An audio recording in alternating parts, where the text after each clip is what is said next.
Hello दोस्तों, स्वागत है आपका हमारे एक और नए वीडियो में। आज हमारा टॉपिक है कॉन्स्टिपेशन यानी कि कब्ज। कब्ज से हम कैसे समस्या से कैसे समाधान पाएंगे, आज हम आपको दिखाते हैं। चलिए, सबसे पहले कब्ज के लिए आती है पहचान। कब्ज की पहचान क्या होती है? कब्ज की पहचान होती है स्टूल का हार्ड अथवा डिफिकल्टी से आना अथवा कभी कभार ना आना कॉन्स्टिपेशन कहलाता है। जैसे मरीज में, यानी कि सिंपल भाषा में हम समझे, लैट्रिन कभी कभी आती है, कभी कभी नहीं आती है और कभी कभी बहुत ज़्यादा कठोर और डिफिकल्टी के साथ आती है। उसे हम कॉन्स्टिपेशन यानी कि कब्ज कहते हैं। इसके कॉजेज यानी कि कारण क्या क्या होते हैं? भोजन में फाइबर की कमी। सबसे पहले तो आप देखेंगे भोजन में क्या होगा, फाइबर की बहुत ज़्यादा कमी होगी बेटा, ठीक है। और दूसरी बात, पानी का कम यूज करना। जो व्यक्ति पानी का बहुत कम यूज करते हैं उनको ज़्यादातर कॉन्स्टिपेशन या कब्ज हो जाती है, ठीक है।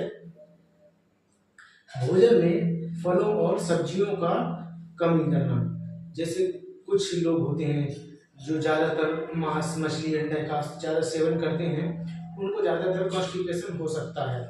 इसीलिए अपने भोजन में फलों और सब्जियों की मात्रा को बढ़ावा दें। इसीलिए आगे बढ़ते हैं, आप देख सकते हैं। सबसे बड़ी बात होती है एक्सरसाइज की कमी। एक्सरसाइज क्या होता है? एक्सरसाइज जो है हमारी नियमित तौर पर करना बहुत ही जरूरी है। एक्सरसाइज करने से हमारे पेट की सारी मसल्स चलती रहती हैं और हमारे कॉन्स्टिपेशन नहीं होने देती है। सबसे दूसरे आती है प्रेगनेंसी। प्रेगनेंसी में भी वुमेन के साथ ये सब समस्याएं आती रहती हैं। कॉन्स्टिपेशन हो जाना, गैस बनना, उल्टी ऐसा सिस्टम हो जाना, ये सब होती रहती है। एंजाइटी और डिप्रेशन। एंजाइटी और डिप्रेशन यानी कि चिंता और तनाव के टाइम पे भी मरीज में आप ये सब चीज़ें देख सकते हैं। अगले आते हैं हमारे sign and symptoms. Sign and symptoms में क्या होता है? स्टूल पासिंग एब्सेंट होना, यानी कि लैट्रिन का ना आना, यानी कि बंदे को लैट्रिन नहीं आएगी। एब्डोमेन पेन होना और क्रम्स, यानी कि पेट में दर्द और मरोड़ हो सकती है, उसके हो सकती नहीं, मतलब होगी ही। एब्डोमेन में स्वेलिंग होना, यानी कि पेट के अंदर, आंतों के अंदर सूजन आ जाएगी। तब भी ये भी इसका एक सिम्टम्स होता है। दस्त करने की इच्छा होगी। मरीज को कॉन्स्टिपेशन में दस्त करने की इच्छा होगी, लेकिन उसके दस्त यानी कि स्टूल पास बहुत ही मुश्किल से या डिफिकल्टी से होगा। बहुत दिनों से स्टूल पास ना होने से शरीर का अत्यधिक नुकसान होता है, यानी कि ज़्यादा दिनों से अगर लैट्रिन नहीं आ रही है तो हमारे शरीर का काफ़ी ज़्यादा नुकसान होता है तथा शरीर में पॉइजन यानी कि जहर फैलने की संभावना बढ़ जाती है बेटा, ठीक है। इसको आप ध्यान से रखेंगे। कोई व्यक्ति अगर ज़्यादा दिनों से उसके लैट्रिन नहीं आई है, यानी कि आप देख सकते हैं स्टूल पास नहीं हुआ है, तो उसके शरीर में जहर फैलने की संभावना बढ़ जाती है। इससे बचने के लिए हम क्या करेंगे? सबसे पहले ट्रीटमेंट आता है। ट्रीटमेंट क्या होता है? कॉन्स्टिपेशन यानी कब्ज से बचने के लिए फाइबर युक्त भोजन करना चाहिए। फाइबर युक्त ज़्यादा से ज़्यादा पानी का यूज करना चाहिए।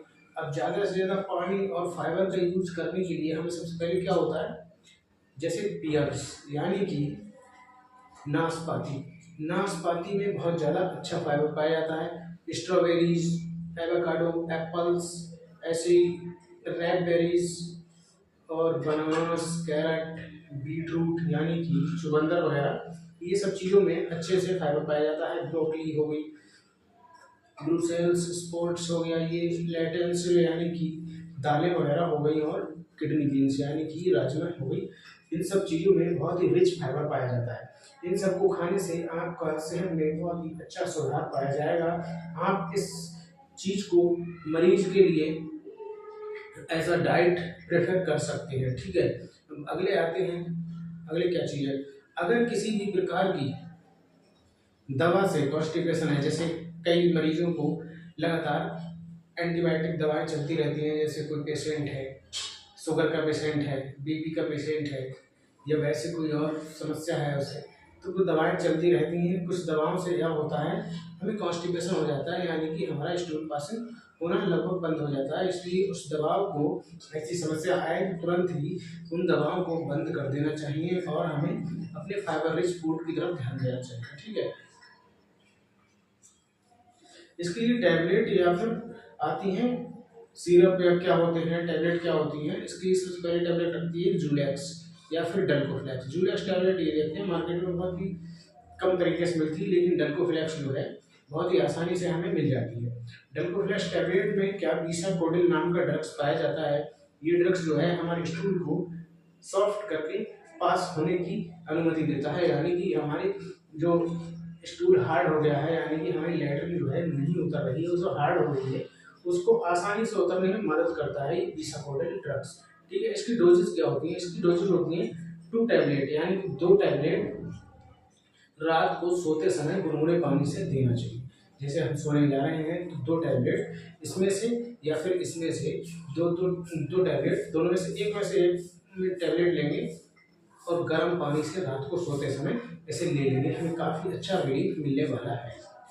अगर इससे भी फायदा ना होता हो तो हम लूज सिरप का नाम है लूज, या फिर लिक्विड पैराफिन ले सकते हैं।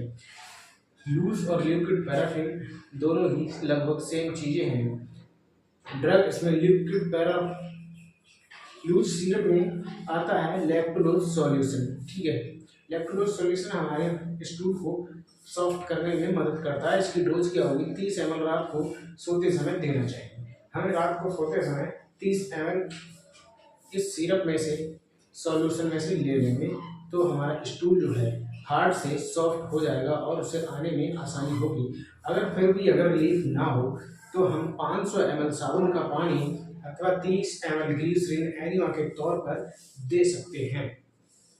अगर कॉन्स्टिपेशन आदतन हो, जैसे किसी मरीज में मैंने बताया जैसे कि आदतन हो जाता है किसी मरीज में, तो उसके लिए आप ईसबगोल की हस्क यानी कि ईसबगोल की भूसी, जैसा कि आप देख सकते हैं ये इसका इंटरफेस है, दे सकते हैं, या फिर पेट सेवा चूर्ण का भी उपयोग कर सकते हैं, या फिर पेट सेवा लेक्सलेटिव सिरप भी आता है उसका आप यूज कर सकते हैं। ये आप देख सकते हैं पेट सेवा चूर्ण और ईसबगोल की भूसी। अगर आदतन हो, मतलब किसी मरीज में रहता ही हो, जैसे ड्राइवर हो गए, ये लोग होते हैं जो इनमें कभी कभी ऐसा होता है इनमें लगातार ये सब चीज़ें होती रहती हैं हर तीसरे चौथे दिन, तो उनके लिए हम इसबगोल की भूसी, पेट सेवा लैक्सेटिव या फिर पेट सेवा चूर्ण का उपयोग करने का सलीका इन्होंने मतलब सलाह देंगे। ठीक है, अब अगली स्लाइड में क्या आता है हमारा? अगली स्लाइड में आता है किसी एक लैक्सेटिव, मैंने जैसे बताया जैसे लूज सिरप हो गया, पेट सफा सिरप हो गया, इसमें लैक्सेटिव होते हैं जी। इनमें से किसी को भी लंबे समय तक इस्तेमाल नहीं करना चाहिए, बल्कि इसको लैक्सेटिव को बदल देना चाहिए। अगर हमारा लैक्सेटिव पेट सफा लैक्सेटिव चल रहा है तो हम उसे बदल कर लूज सॉल्यूशन में कन्वर्ट कर देंगे, ताकि एक किसी चीज़ की आदत ना बने। नोट में क्या है कि अगर किसी पेशेंट को थायराइडिज्म पेशेंट है, कॉन्स्टिपेशन रहता है, तो इसलिए उस पेशेंट में थायराइड लेवल का TSH लेवल नॉर्मल रखना जरूरी है। थायराइड का लेवल बहुत ही नॉर्मल रखना जरूरी है। इसके थायराइड के कुछ सिम्टम्स होते हैं, जैसे ये सब आप देख सकते हैं, ये सारे सिम्टम्स होते हैं इसके लिए। ये सब ध्यान से आप देखेंगे तो आप बहुत ही अच्छे से कवर कर पाएंगे मरीज को। इसीलिए आप, और ये वीडियो आप किसी मरीज के लिए नहीं है, ये वीडियो फार्मेसी करने वाले छात्रों के लिए है, आप इसका खास तौर से ध्यान दें।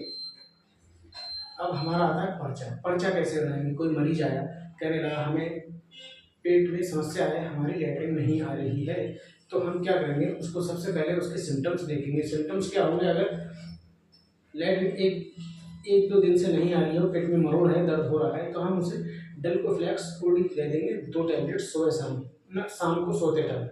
ठीक है, आराम से गुनगुने पानी से दे देंगे, उसे सही हो जाएगा। अगर इससे भी सही नहीं होता है तो हम उसे एक लूज सिरप 30 ml शाम को सोते समय दे देंगे, इससे भी काम हो जाएगा। और एक टैबलेट एंटासिड के तौर पर पेंटाप्राजोल BD खाने से पहले शाम को और सुबह को दे देंगे, उससे गैस हमारी नहीं बनेगी और हमारी जो होगा ये स्टूल आराम से पास हो जाएगा।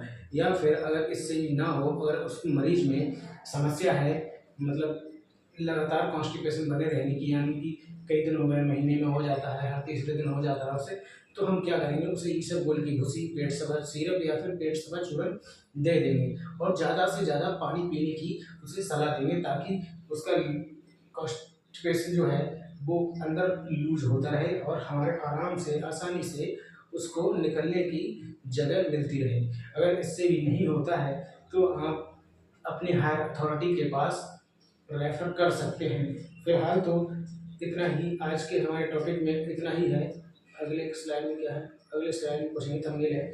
फिर आज के लिए इतना ही है और फिर अगले मिलते हैं इंशाल्लाह। जरूर हमारी वीडियो पसंद आई हो तो लाइक जरूर करें, हमारे चैनल को सब्सक्राइब करें और वीडियो को शेयर जरूर करते हैं, ताकि हमारे ऐसी इंफॉर्मेशनल वीडियो आपके लिए जरूर लाते रहें।